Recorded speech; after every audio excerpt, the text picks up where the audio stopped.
الحمد لله رب العالمين والعاقبة للمتقين والصلاة والسلام على سيد الأنبياء والمرسلين وعلى آله وأصحابه وأولياء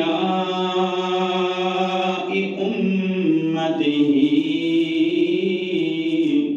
وعلماء شريعته وأهل سنته أجمعين.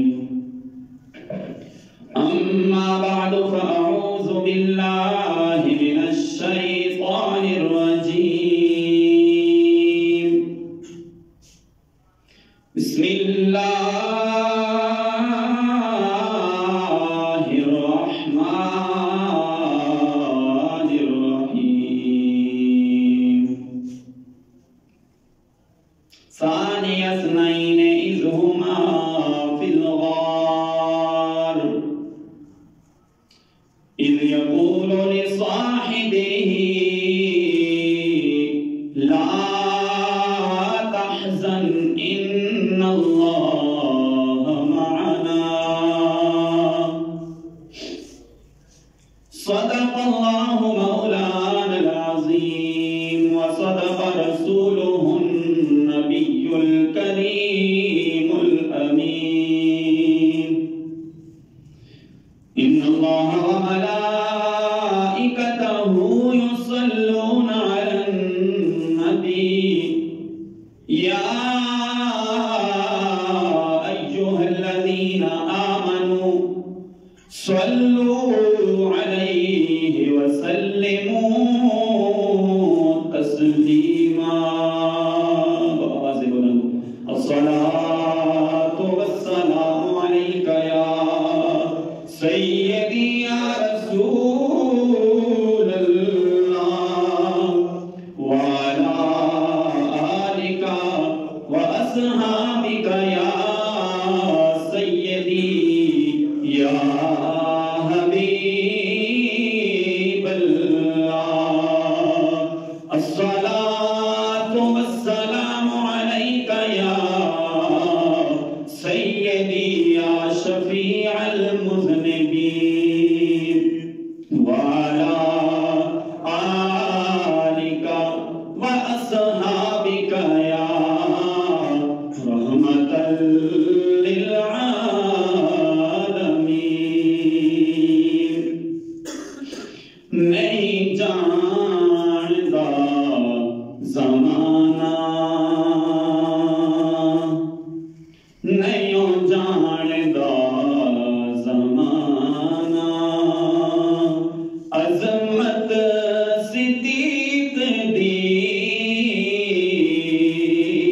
نہیں جاندا زمانہ نہیں جاندا زمانہ عظمت صدیق دی. پوچھو رسول پاک تو پوچھو رسول پاک تو قیمت صدیق دی نہیں جاندا زمانہ نہیں جاندا زمانہ. اور سب کچھ نثارے کیتا چھٹی سوئی بھی نہیں.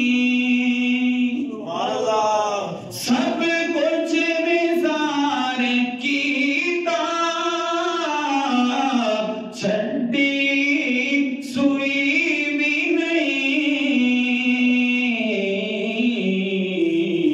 اسلام نو جدوں پئی اسلام نو جدوں پئی اسلام نو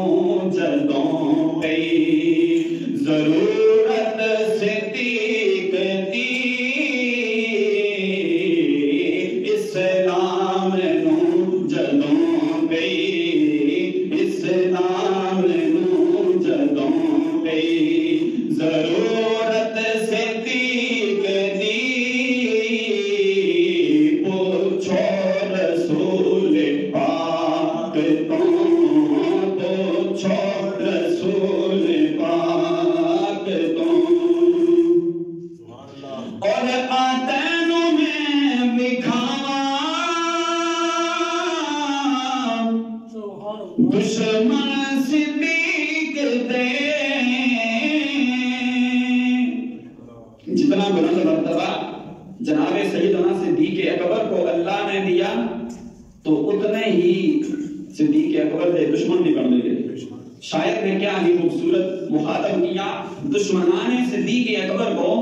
شاعر کہتا ہے آتینوں میں بکھاوا دشمن صدیق دے آتینوں میں بکھاوا دشمن صدیق دے. نشانی کی یہ علامت کی یہ شاعر کہتا ہے چہرے دا نور لے گئی. صدیق کا دشمن جو ہوگا نا چہرہ اس کا بجھا بجھا سیاہ کالا ہوگا. آپ کہتے ہیں چہرے دا نور لے گئی چہرے دا نور لے گئی کدورت صدیق دی آتینوں میں بکھاوا آتینوں میں بکھاوا دشمن صدیق دے چہرے دا نور لے گئی چہرے دا نور لے گئی. اور آپ فرماتے ہیں صدیق اکبر کی وہ ہستی ہے جن کے بارے میں لب کشائی کرنے کا موقع میسر آیا. وہ ہستی اس ہستی کو صدیق اکبر کہتے ہیں جس ہستی کے مقدر پر اللہ کے نورانی فرشتے بھی ناز کرتے ہیں فخر کرتے ہیں. اور قدسی جو ہیں وہ فرشتوں کو کہتے ہیں قدسی رشک دوستا کر دیتے ہوں گے قدسی رشک دوستا کر دیتے ہوں گے. کدوں رش کرتے ہوں گے وچ غار دے او ویکھ کے. سبحان اللہ کہہ سکتے ہیں. میرا موضوع ہے ثانی اثنین اذ ہما فی الغار. ثانی اثنین اذ ہما فی الغار.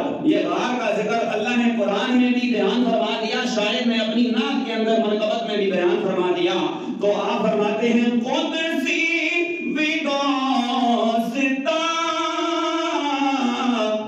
رشک کردے ہوں گے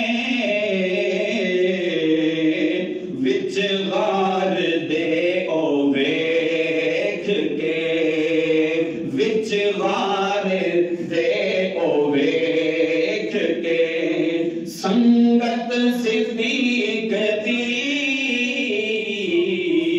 پوچھو رسول پاک تو پوچھو رسول پاک تو عظمت صدیق دی نہیں جاندا زمانہ نہیں جاندا زمانہ. پیار سے کہہ دیجیے سبحان اللہ. حضرات گرامی اور محترم اللہ کا خصوصی فضل و کرم ہے مالک کی مہربانی ہے اس کا لطف و احسان ہے. اس نے دنیاوی گوناگون مصروفیات کو چھوڑوا کر ہمیں اپنے پاک گھر کے اندر حاضر ہونے کی توفیق عطا فرمائی. اگر اس حاضری کو میں حدیث مبارکہ کے ساتھ آپ حضرات کے سامنے پیش کروں نا کریم آقا صلی اللہ علیہ وسلم کا فرمان مبارک سنیے. نبی مکرم شفیع محتشم تاجدار عرب و عجم صلی اللہ علیہ وسلم میں گزارش کروں گا باہر جو تشریف فرما ہے ذرا ماحول بن جائے. آپ جانتے ہیں کہ جتنے انسان دوسرے کے قریب بیٹھتا ہے محبتیں بھی بڑا کرتی ہیں, اور جب میں حدیث اب سنا کے مکمل کروں گا تو انشاءاللہ جو باہر بیٹھے ہوں گے ان کا دل بھی کرے گا صف اول نصیب ہو جائے.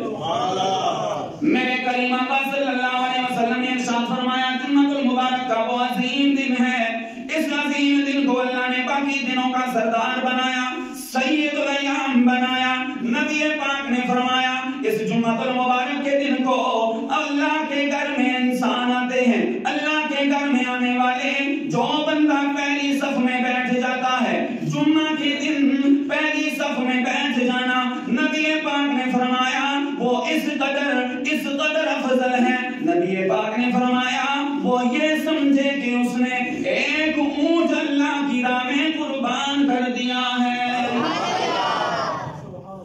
لیکن مسجد اللہ کی صفیں کافی ہوتی ہیں, پہلی صف میں بیٹھنے والے مکمل سی اونٹ ذبح کر کے دینے کا مقبول ثواب. ہم قربانی کرتے ہیں ہمیں پتہ نہیں ہوتا نا, سال کے بعد کرتے ہیں. ارے دوستو اپنے مقدر پر ناز کرو, نبی پاک کی اس غلامی کی قدر کریں کہ نبی پاک نے فرمایا ہر جمعے کو, کوئی مخصوص دن نہیں ہے, ہر جمعے کو. تو سال میں کتنے جمعے آتے ہیں؟ تقریباً 52 جمعے آ جاتے ہیں. تو 52 مرتبہ ایک بندہ پورے سال میں یعنی 52 اونٹ اللہ کی راہ میں قربان کرنے کا ثواب حاصل کرتا ہے. تو مقدر پر قربان جاتے ہوئے کہہ دیجیے سبحان اللہ. لیکن اب پہلی صف میں جتنی گنجائش ہے اب وہ مکمل ہوگی تو کیا دوسرے صف والے معلوم رہیں گے؟ نہیں. نبی پاک نے فرمایا جڑا دوئی صف پہ بیٹھی نا تو اس کو اللہ گائے یا بیل قربان کر کے دینے کا ثواب عطا فرماتا ہے. اس حدیث پاک کو مد نظر رکھتے ہوئے وہ صاحب جو بیٹھے ہیں آگے تشریف لائیں, اللہ آپ کو گائے اور بیل کا ثواب عطا فرمائے. اور تیسری صف میں جو بندہ آئے گا اللہ کے محبوب کی زبان حق ترجمان, اس محبوب دو عالم صلی اللہ علیہ وسلم نے فرمایا اللہ تیسری صف میں آنے والے کو بھی معلوم نہیں فرماتا. فرمایا میرے سونے نبی نے, اللہ کے محبوب نے فرمایا جڑا تیسری صف پہ بیٹھی, جس کو تیسری صف میں جگہ مل گئی, تو اللہ کے نبی نے فرمایا اللہ رب کریم اس کو بکرا یا دمبا قربان کرنے کا ثواب عطا فرماتا. سنتے جائیں. چوتھی صف, اللہ کے نبی نے فرمایا جس میرے امتی کو چوتھی صف میں جگہ ملی نا تو اللہ اس کو مرغی اللہ کی راہ میں قربان کرنے کا ثواب عطا فرماتا. یہ حدیث پڑھ رہا ہوں. اور پانچواں بھی ہے جی, درجے 5 ہیں. نبی پاک نے فرمایا ایک وہ بندہ جو آیا 4 صفیں مکمل تھی 5ویں میں بیٹھ گیا تو اللہ رب العالمین اس کو اپنی برگاہ میں انڈا قربان کرنے کا ثواب عطا فرماتا ہے. اللہ کسی کو نوازنے سے چھوڑتا نہیں. اب بندے کی مرضی اونٹ کا ثواب حاصل کرے یا انڈے والے بھی ہوتے ہیں نا مہنگے آج کل, کافی مہنگائی ہے جی, انڈے بھی آج کل آپ میں بڑے قیمتی ہو گئے ہیں. تو اس واسطے حضرات کوشش فرمایا کریں کہ یہ جو باتیں ہوتی ہیں یہ روزانہ تو بتائی نہیں جاتی, لیکن جب آپ حضرات کی جو ہے نا دلوں میں یہ چیزیں چلی جائیں گی. حدیث مبارکہ کا مفہوم میں نے آپ کے سامنے رکھا تو نبی پاک کی زبان سے نکلا ہوا حرف یہ کس کی بات ہوتی ہے؟ وَمَا يَنطِقُ عَنِ الْهَوَىٰ إِنْ هُوَ إِلَّا وَحْيٌ يُوحَىٰ. اللہ کے نبی صلی اللہ علیہ وسلم اپنی مرضی سے کچھ کلام نہیں فرماتے. فرمایا جو مجھے وحی کی جاتی ہے میں وہی کلام فرما سکتا ہوں. تو اب آتے ہیں اپنی بات پر. کون صدیق اکبر؟ صدیق اکبر, صدیق کا مطلب ہوتا ہے بہت زیادہ سچا, بہت زیادہ. اب ایک اس جگہ پر رک کر ایک عقیدے کی وضاحت بھی ہو جانی چاہیے. مجھے بتائیں صدیق اکبر رضی اللہ تعالی عنہ یہ کون کون ہے جو ان کو صدیق اکبر کہتا ہے؟ یہ کس کس نے صدیق اکبر کہا؟ کس کس نے؟ صدیق کا مطلب ہویا بہت بڑا سچا, تے اکبر کا مطلب ویسے بھی بڑا ہوتا ہے. تو مجھے بتائیں بڑا سچا اللہ ہوتا ہے, اللہ کا بندہ ہوتا ہے؟ اللہ زیادہ سچا ہے نا. وَمَنْ أَصْدَقُ مِنَ اللَّهِ حَدِيثًا, اللہ خود فرماتا ہے میرے تو زیادہ وعدے کے ساتھ آنے والا کون ہے؟ اللہ کا کلام ہے نا. تو جب ہم نے اپنے دوسرے بھائیوں سے پوچھا, دوسرے بھائیوں کا نام تو میں نہیں لوں گا, اشارہ کنایا کرتے ہوئے جب ہم سے پوچھتے ہیں کہاں گئے تھے, میں کہتا ہوں جی میں داتا دربار گیا تھا. وہ کہنے لگتے ہیں جناب داتا تو صرف کون, کیا کہتے ہیں؟ میں کہتا ہوں اچھا داتا صرف اللہ میں بھی مانتا ہوں، لیکن میرا ایک کام کر، مجھے قرآن سے حدیث سے لفظ داتا نکال کے دکھا تو میں تیرا مذہب قبول کر لوں گا۔ بات کو سمجھ آ رہی؟ اے داتا دربار سارے مانتے ہو کہ نہیں مانتے ہو؟ اگر نہیں مانتے تو میں آپ کو ایک ان کی بات کر دیتا ہوں، انشاءاللہ دلوں میں عقیدت بڑھ جائے گی۔ داتا دربار کا ایک واقعہ تو آپ نے سنا ہے نا، کہ اس مسجد میں گئے داتا صاحب، حضور سیدنا عثمان بن علی حجویری نماز ادا فرمایا کرتے، لوگوں نے اعتراض کیا جی داتا صاحب آپ کی مسجد کا جو رخ ہے نا وہ کعبۃ اللہ کی طرف سے پھرا ہوا ہے۔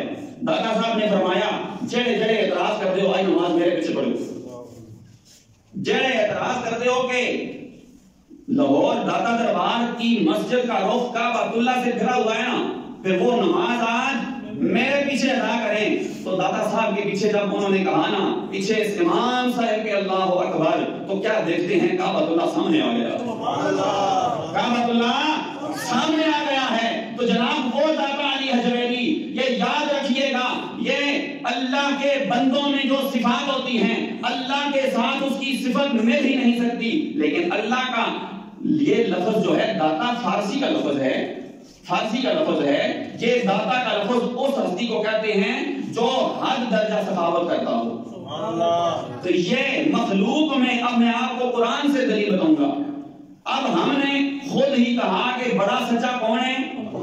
اللہ۔ تو ادھر جناب جب بات آتی ہے اپنے بارے میں، جب ریلی نکالی جاتی ہے، جب جناب یوم صدیق اکبر آتا ہے، بینر بھی چھپ جاتے ہیں، اشتہار بھی لگ جاتے ہیں، اناؤنسمنٹ بھی شروع ہو جاتی ہے، پوچھو تو جناب یہی جواب ملتا ہے کہ یوم صدیق اکبر منا رہے ہیں۔ ارے عطر کے اندھے ادھر تجھے شرک نظر نہیں آتا، لیکن جب میرا مسلک کا کوئی بندہ کہے کہ میں داتا صاحب گیا تھا تو تجھے رب کی ربوبیت میں شک نظر آ جاتا ہے، اور ہمیں شرک اور بدعت کے فتوے ڈالتے ہو تم نظر آتے ہو۔ حضرات گرامی المرتبت، اب دوسرے خلیفہ کا نام اگر دیا جائے تو مجھے بتائیں نا کہ جناب فاروق کہا جاتا ہے فرق کرنے والا، اور اعظم بڑا فرق کرنے والی ذات کون ہے؟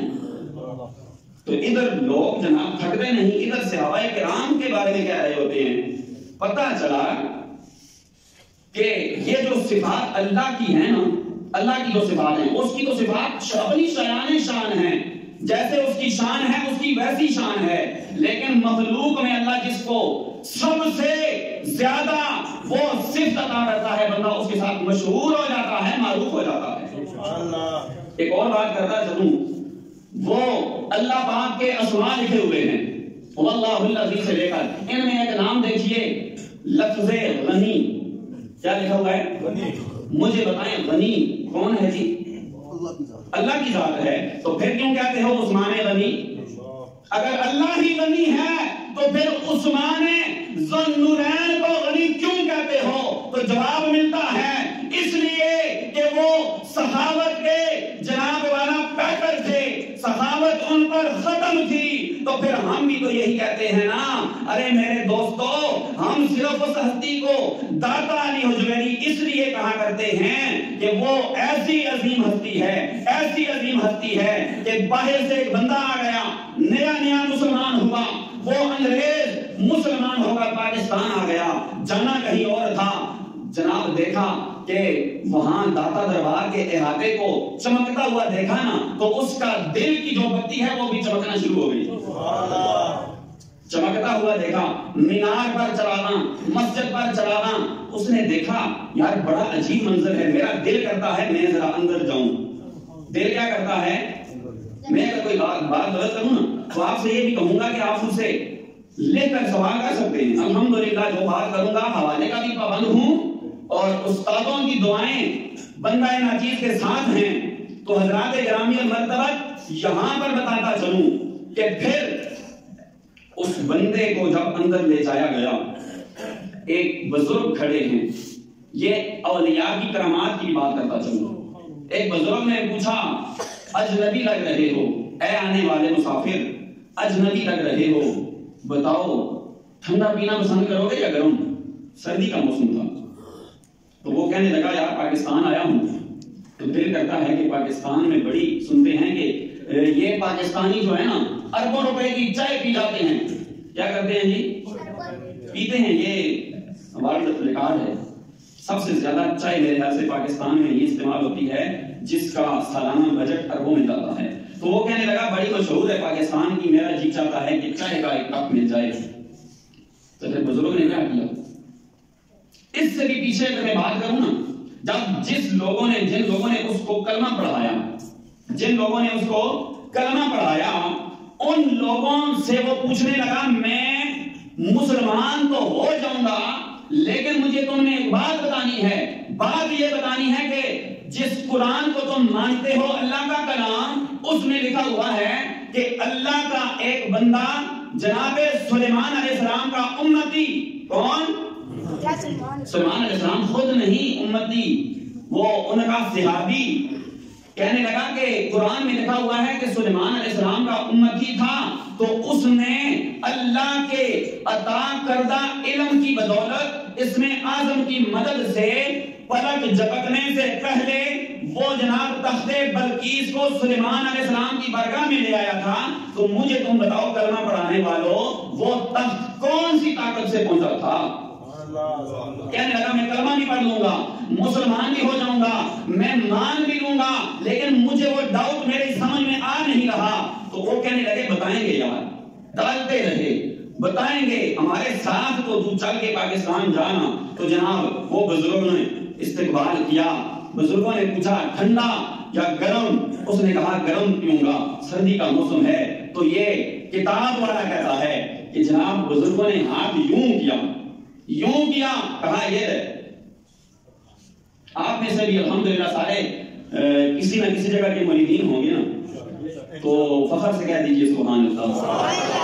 اس لیے کہ اولیاء اللہ کی غلامی اللہ ہم سب کو نصیب فرمائے. ہم کیوں نہ فخر کریں کہ اگر ہم اولیاء اللہ کی غلامی کریں گے تو قرآن کی آیت پر عمل ہو جائے گا. کیوں؟ قرآن کہتا ہے الا ان اولیاء اللہ لا خوف علیہم ولا هم يحزنون. قرآن نے کہا جو میرے ولی ہو گئے, جو میرے دوست بن گئے, جو اولیاء اللہ ہو گئے, نہ تو ان کو دنیا میں کوئی خوف ہے نہ قیامت میں غمگین ہوں گے.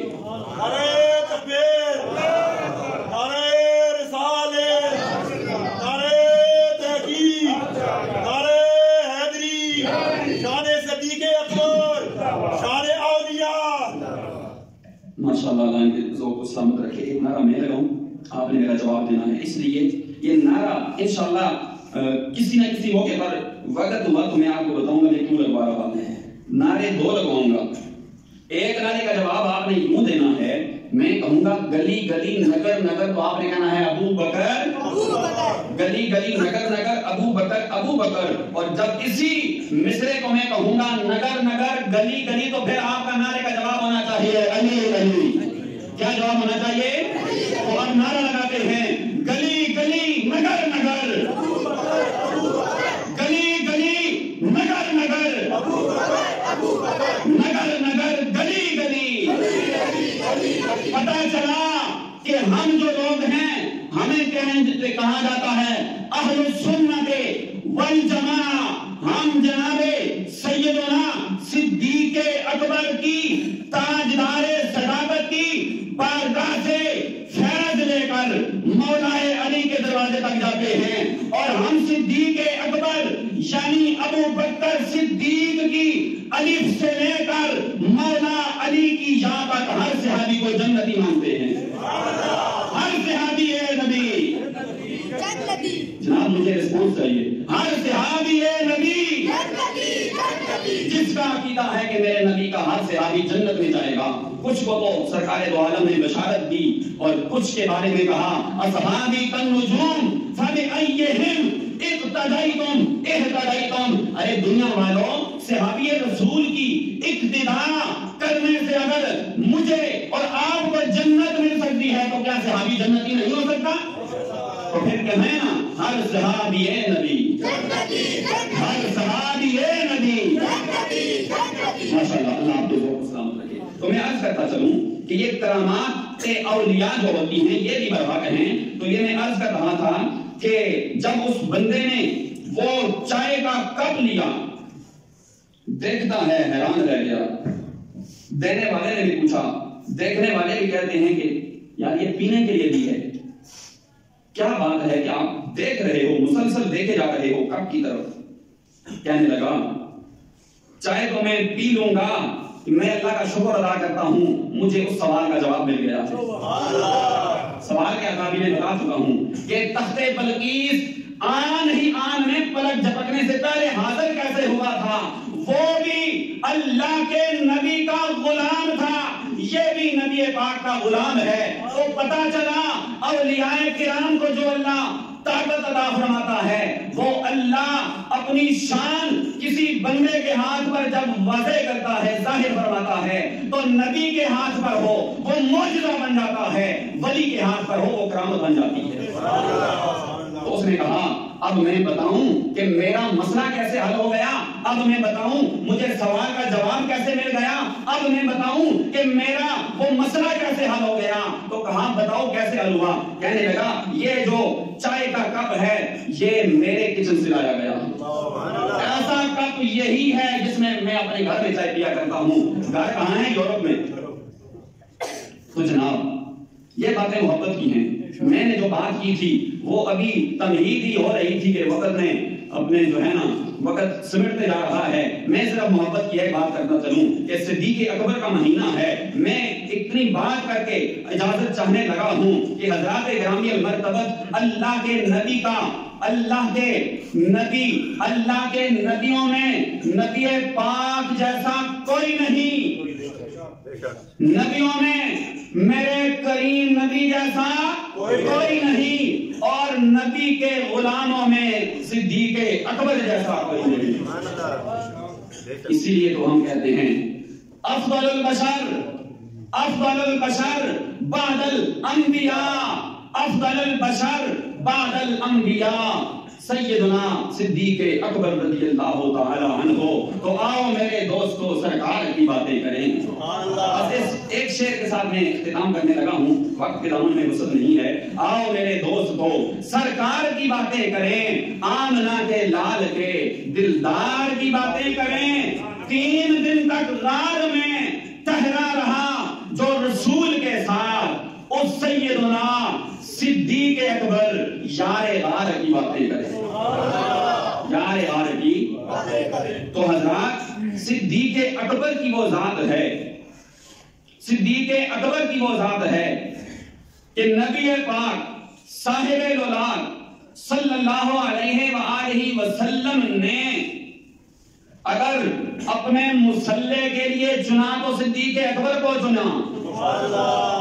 مصلہ رسول کا وارث، نبی پاک کی حیات ظاہری میں امامت کے مصلے پر نبی پاک نے کھڑا کس کو کیا؟ اور نبی پاک جو امام الانبیاء ہیں، کون ہیں؟ امام الانبیاء ہیں، امام الانبیاء ہیں جن کے آگے کھڑے ہونے کا دم آدم صفی اللہ بھی نہیں بھرتے، جن کی امامت کا دم جناب نوح نجی اللہ بھی نہیں بھرتے، جن کی آگے امامت کے لیے ابراہیم خلیل اللہ بھی نہیں آتے، جن کے آگے موسیٰ کریم اللہ جیسے بھی نہیں آتے۔ میرے نبی کے آگے حضرت عیسیٰ روح اللہ کی بھی جرت نہیں بنتی، جناب حضرت شعیب علیہ السلام کی بھی جرت نہیں ہوتی، جن کو خطیب انبیاء کہا جاتا ہے۔ میں اب بات کرنے لگا ہوں، یہ جب جناب والا سوشل میڈیا کھولو اتنی زبانیں نکال کر صدیق اکبر کو بھونکنے والوں کو میرا پیغام دیجئے گا کہ جناب تم بھونک رہے ہو، تم بھونکتے رہو، اس لیے نام آنے سے لب پر ابو بکر و عمر کا لب پر، نام آنے سے ابو بکر و عمر کا لب پر، تو بگڑتا ہے وہ پہلو میں سلائے ہوئے ہیں، تو بگڑتا ہے وہ پہلو میں سلائے ہوئے ہیں، تو لو مدینے کی تجلی سے ہم بھی لگائے ہوئے ہیں، لو مدینے کی تجلی سے ہم بھی لگائے ہوئے ہیں، دل کو ہم مطلعے انوار بنائے ہوئے ہیں۔ بس بات کرنے لگا ہوں، بات کو ختم کرنا ضروری ہوتا ہے۔ میں عرض کر رہا ہوں میرے نبی وہ نبی ہیں جن کے آگے آدم علیہ السلام بھی کھڑے نہیں ہوئے، جن کے آگے سارے نبی نہیں کھڑے ہوئے، لیکن اس صدیق اکبر پر ناز نہ کریں کہ وہ امام الانبیاء جنہوں نے نبیوں کو نماز پڑھائی ہو، وہ صدیق اکبر کی ابتدا میں ایک نہیں 17 نمازیں ادا فرما دی، ایک نہیں، دو نہیں، تین نہیں، 17 نمازیں حضرت صدیق اکبر کو میرا نبی کہے پیچھے سے امام کے، تو اے دنیا والوں، اے 15ویں صدی میں سانسیں لینے والوں، تمہیں ہو کیا گیا ہے؟ کیوں؟ اصل بات وہ شاعر نے ختم کر دی، نہیں جاندا زمانہ عظمت صدیق دی، پوچھو رسول پاک تو قیمت صدیق دی۔ اللہ تعالیٰ ہم سب کو جملہ صحابہ کرام کا ادب و احترام کرنے کی اور تمام خلفائے راشدین کو اپنے اپنے درجات میں سمجھ کر ان کا ادب کرنے کی توفیق عطا فرمائے۔ اللہ آل کا بھی پیار نصیب فرمائے، اللہ اصحاب کا پیار بھی نصیب فرمائے۔ اللہ تعالیٰ ہم سب کا حامی و ناصر ہو۔